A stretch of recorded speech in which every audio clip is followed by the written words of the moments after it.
Hi hello friends, the art of cooking ಚಾನಲ್ಗೆ ಸ್ವಾಗತ. ಇಂದು ನಾವು ಟೇಸ್ಟಿಯಾದ ಕಡಲೆಬೇಳೆ ಮತ್ತು ಕೋಸನ್ನು ಉಪಯೋಗಿಸಿ ಒಂದು ಪಲ್ಯವನ್ನು ಈಸಿಯಾಗಿ ಹೇಗೆ ಮಾಡ್ಬೋದು ಅಂತ ನೋಡೋಣ.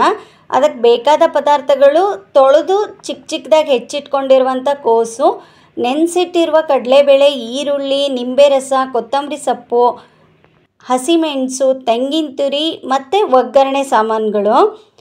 ಮೊದಲಿಗೆ ಒಂದು ಕುಕ್ಕರ್ ಪಾತ್ರೆಗೆ ಹೆಚ್ಚಿಟ್ಕೊಂಡಿರುವ ಕೋಸು ಮತ್ತು ಮೊದಲೇ ನೆನೆಸಿಟ್ಕೊಂಡಿರುವ ಕಡಲೆಬೇಳೆಯನ್ನು ಹಾಕಿ ಸ್ವಲ್ಪ ಉಪ್ಪನ್ನು ಬೆರೆಸಿ, ನೀರು ಸಹ ಹೆಚ್ಚು ಹಾಕಬೇಡಿ, ಸ್ವಲ್ಪ ನೀರನ್ನು ಹಾಕ್ಕೊಂಡು ಒಂದು ವಿಷಲ್ ಬರೋವರೆಗೆ ಬೇಯಿಸ್ಕೊಳ್ಳಿ.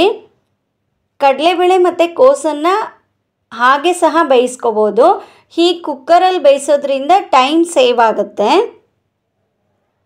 ಕೋಸ್ಗೆಡ್ಡೆ ಜೊತೆಗೆ ಕಡಲೆಬೇಳೆಯನ್ನು ಉಪಯೋಗಿಸಿ ಮಾಡೋದ್ರಿಂದ ಪಲ್ಯ ತುಂಬಾ ಟೇಸ್ಟ್ ಆಗುತ್ತೆ. ಈ ಪಲ್ಯ ಚಪಾತಿ ಮತ್ತು ರೊಟ್ಟಿಗೆ ಒಳ್ಳೆ ಕಾಂಬಿನೇಷನ್ನು.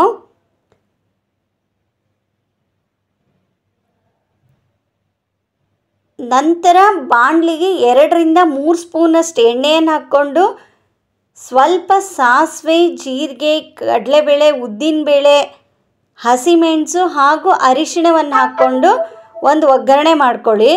ನಾನಿಲ್ಲಿ ಕರಿಬೇವನ್ನು ಉಪಯೋಗಿಸೋದು ಮರೆತಿದ್ದೀನಿ. ನೀವು ಅದಕ್ಕೆ ಒಗ್ಗರಣೆಗೆ ಕರಿಬೇವನ್ನು ಸಹ ಹಾಕ್ಕೊಳ್ಳಿ.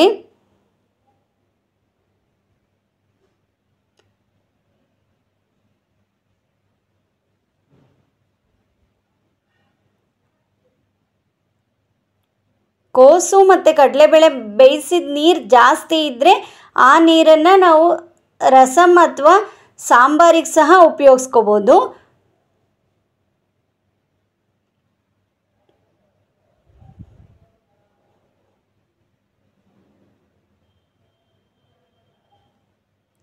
ಒಗ್ಗರಣೆ ಆದ ನಂತರ ಸ್ವಲ್ಪ ಈರುಳ್ಳಿಯನ್ನು ಮತ್ತು ಹಸಿಮೆಣಸನ್ನು ಹಾಕಿ ಈರುಳ್ಳಿ ಟ್ರಾನ್ಸ್ಪರೆಂಟ್ ಆಗೋವರೆಗೂ ಅದನ್ನು ಬೇಯಿಸ್ಕೊಳ್ಳಿ.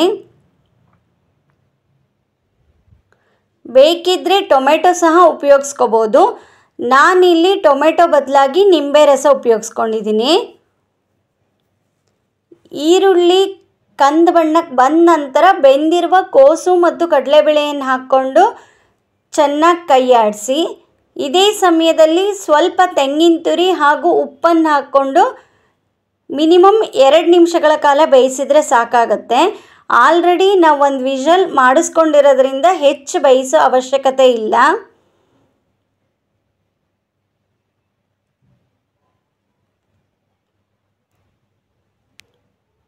ಬೆಂದಿರುವ ಪಲ್ಯಕ್ಕೆ ಸ್ವಲ್ಪ ಕೊತ್ತಂಬರಿ ಸೊಪ್ಪು ಹಾಕಿ ಸ್ಟವ್ ಆರಿಸಿ ನಿಂಬೆ ರಸ ಬೆರೆಸಿದರೆ ರುಚಿಯಾದ ಕೋಸು ಮತ್ತು ಕಡಲೆಬೇಳೆ ಪಲ್ಯ ರೆಡಿ. ಈ ವಿಡಿಯೋ ಇಷ್ಟವಾಗಿದ್ದಲ್ಲಿ ಲೈಕ್, ಶೇರ್ ಮತ್ತು ಕಮೆಂಟನ್ನು ಮಾಡಿ. ಇನ್ನೂ ಹೆಚ್ಚಿನ ವಿಡಿಯೋಗಳಿಗಾಗಿ ನನ್ನ ಚಾನಲ್ಗೆ ಸಬ್ಸ್ಕ್ರೈಬ್ ಆಗಿ. Thank you for watching my YouTube channel. Have a nice day.